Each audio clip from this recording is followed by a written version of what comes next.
What's up guys, I'm Justin Lovato and I'm a personal trainer.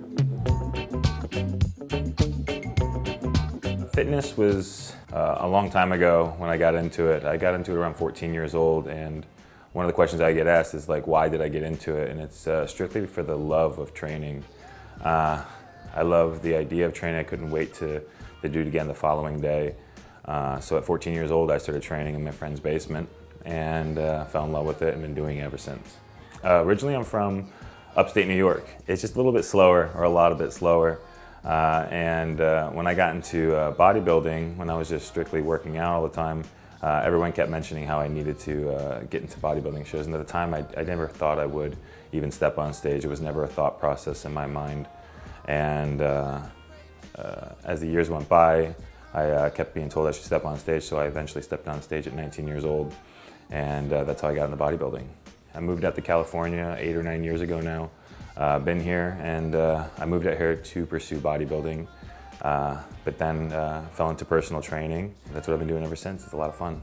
When I first moved here, my strict goal was to try to become an IFBB professional bodybuilder. So when I came out, I had no job, and I picked up 3 jobs. I was a bouncer. I was also personal training for Gold's Gym in North Hollywood, and I was also auditing for a valet company. That was tough, you know, to work that much and try to still get in all my hours of training and all my meals at that point. It was definitely a challenge. And I started looking at it in a different way, as approaches like, how can I be as big and as lean as possible, but also as healthy as possible? So that became my new approach roughly about 4.5, 5 years ago. The first time walking to Gold's Gym was pretty interesting. As weird as this sounds, I never even heard what Gold's Gym, the Mecca, was. I've never heard of it before.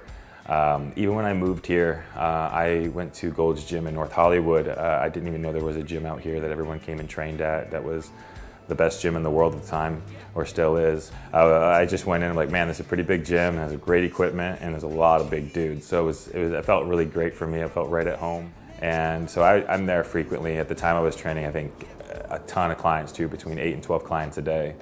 And this beautiful girl comes in. I've never seen her before, really quiet, kind of intimidating, doing her own thing, in an amazing shape. And come to find out, just through people chatting, she was visiting from Canada, getting ready for a big show back home in Canada. She just came out here to train for those 3 months. And I waited about 6 weeks before I said hello to her, basically because I think every single guy went up to her at the gym and was just talking to her, and I just don't want to be the next guy that comes up and bothers some girl. So I waited a good amount of time and just paid my dues with slight hellos and head nods until I could build up enough courage to say what's up. And 6 weeks later, I finally said what's up. You know, we went from meeting at Gold's to saying what's up, to both agreeing that marriage would be completely silly and primitive, to getting married 6 weeks later, falling completely in love, and 3.5 years later, here we are with this great business, with all these amazing friends and family. It's never ending evolving, you know. We're consistently growing and learning from each other, and it's really exciting, and that's how we view it a lot of times. To me, she's perfect. She's a purist. She honestly really is. There's only a few people out that I've come across, and Steph's one of those people where she's just a good person, but won't take any shit. That's what I love about her. She's not naive. So she has that little bit of edginess to her. She's unbelievably amazing. And like I said, I owe her so much because, you know, for me to realize what self-love was all about, it was first being able to receive love from somebody else. And, you know, with her, it was just so easy to like let someone love me and then be able to just turn it around, and like it was overflowing after that point. So like she just showed me so much just by being herself. I've been bodybuilding for 18 years. I competed in bodybuilding for 10 years. And so much has changed because, you know, you continually learn, or hope you do.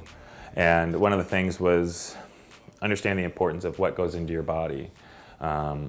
Was, I think, the biggest life lesson that I've learned is what's going in your body. And you realize it's not about like this massive amount of food. And I was a part of that when I was going through the grapevine, you know, of trying to become one of the bigger bodybuilders out there and trying to put as much size on. I was eating 8,000 to 10,000 calories a day, and I just realized in the end this was counterproductive. my outlook on bodybuilding used to be just getting food in and just training, and now it's more about treating my body as healthy as humanly possible and training ridiculously smart and learning proper biomechanics. And it's not about weight or just pushing weight. It's about contracting and stretching and feeling, and then going home and stretching some more and learning your body and meditating and all these type of things that they make everything way, way better, and you would see results way, way faster when you can get all these things in like perfect tune. It really does work pretty cool. I found true happiness in living for others. And that's brought me the most gratifying life. You know, it's unbelievable. Like I said, when I was bodybuilding before, and everyone who knows bodybuilding and who's actually been into it, it's a pretty selfish sport. It revolves around your eating, your sleeping, your training. Everything revolves around you. When it all comes down to it, brings me eternal happiness is living for my wife and living for my friends and planning events just so I can spend time with them and see people laugh and have a good time, because that's what we're here for, you know.